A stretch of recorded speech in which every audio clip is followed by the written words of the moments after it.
So, you've been playing Hexaverse, right? But you want to go from just playing the game to actually mastering it. Well, you're in the right place. In the next few minutes, we're going to help you make that leap from player to deck architect. And it all starts with one very important question. And look, it seems like a simple question, but the answer? That's the key to everything. See, winning in Hexaverse isn't just about playing the strongest cards. It's about building the smartest deck. And every single smart deck is built around one single number.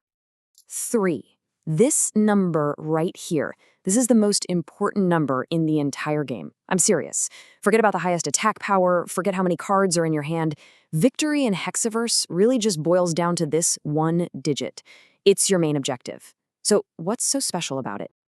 You got it. That's the goal. The rulebook says it plain and simple. Make your opponent run out of cards 3 times.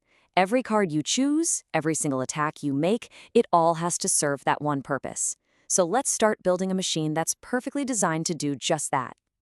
Okay, so every great deck, no matter what, starts with the same blueprint. Before you can get all creative and flashy, you have to know the basic rules of construction. This is the foundation that your entire strategy is built on. And here they are, the 3 golden rules you absolutely cannot break. First, your deck has to be exactly 30 cards. No more, no less. That makes every single slot super precious. Second, you can only have up to 3 copies of any one card, which forces you to get a little creative. And finally, you only have 3 zones for your characters, making your board a constant, tight tactical puzzle. All right, let's talk card types. First up, characters.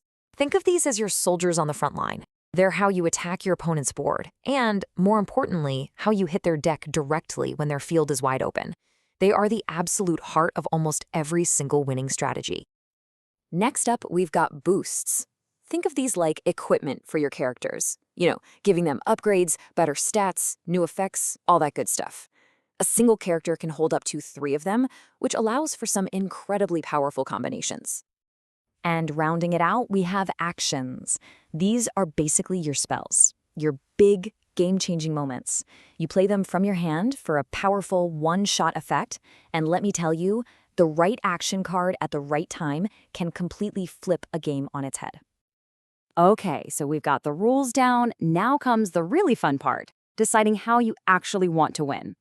This is where you pick an archetype, a play style that really defines your deck's personality and its unique path to victory.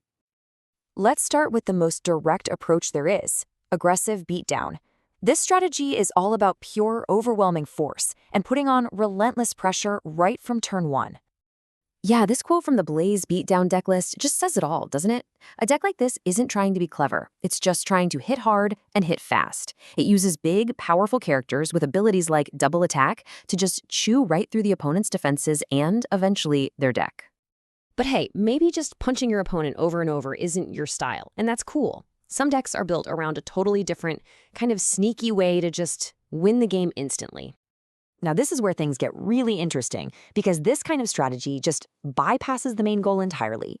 A deck like Horizon Inc. can definitely win the normal way, but its real plan is to assemble a specific combo of cards for an instant win.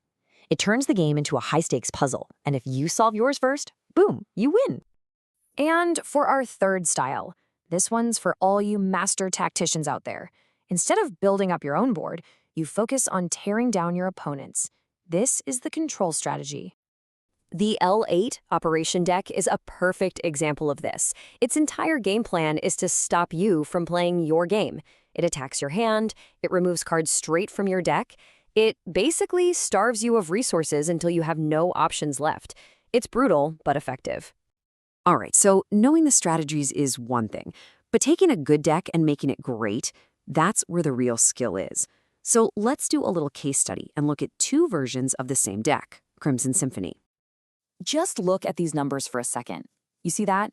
The creator actually added a character, but cut way back on the boosts, and then added more actions. These aren't just random changes, believe me. Each one tells a story about how they made the deck smarter and way more consistent. Let's break down that story. And from that little comparison, we can pull out 3 super important lessons that honestly apply to any deck you're ever going to build. Maximize your consistency, streamline your core plan, and add in some powerful all-purpose utility cards. Lesson 1, Consistency is king. The second version of the deck runs the maximum 3 copies of its 4 most important characters. It's not just about power, it's about probability. You want to see your best cards as often as you can, right? To get your strategy going faster? Relying on one-of-a-kind cards is just a recipe for disaster. Lesson 2 is all about streamlining. The original deck was just stuffed with 10 different boosts, and a lot of them only worked if one key card, Crimson Jukebox, was on the field. So if you didn't draw that one card, all those other boosts in your hand were totally useless. They were just dead weight, clogging everything up. The second version cut the fat. And lesson 3, the power of generic utility. Notice something? None of these are Crimson cards. They're just powerful, flexible tools. Cancel can literally stop your opponent's winning play in its tracks. Timeline Shift can save you from a terrible opening hand. These cards don't push your main strategy forward, they protect it, and that is so important. Okay, we've covered the rules, we've looked at different strategies, and we've even seen how a deck evolves. Let's wrap this all up into a simple checklist you can use to get started on your own masterpiece. So here is your deck building checklist. First, know the rules. It all starts there. 30 cards, 3 copies max. That's your foundation. Then find a strategy that you actually enjoy playing. Are you an aggressor, a puzzle solver, a controller? And finally, once you have that, you refine. Max out those key cards and add those flexible utility pieces to protect your game plan. And really, that's the big question, isn't it? Every great deck starts with a single idea. You have 30 empty slots in front of you. You know the principles. You're not just a player anymore. You're a deck architect. So, what are you going to build?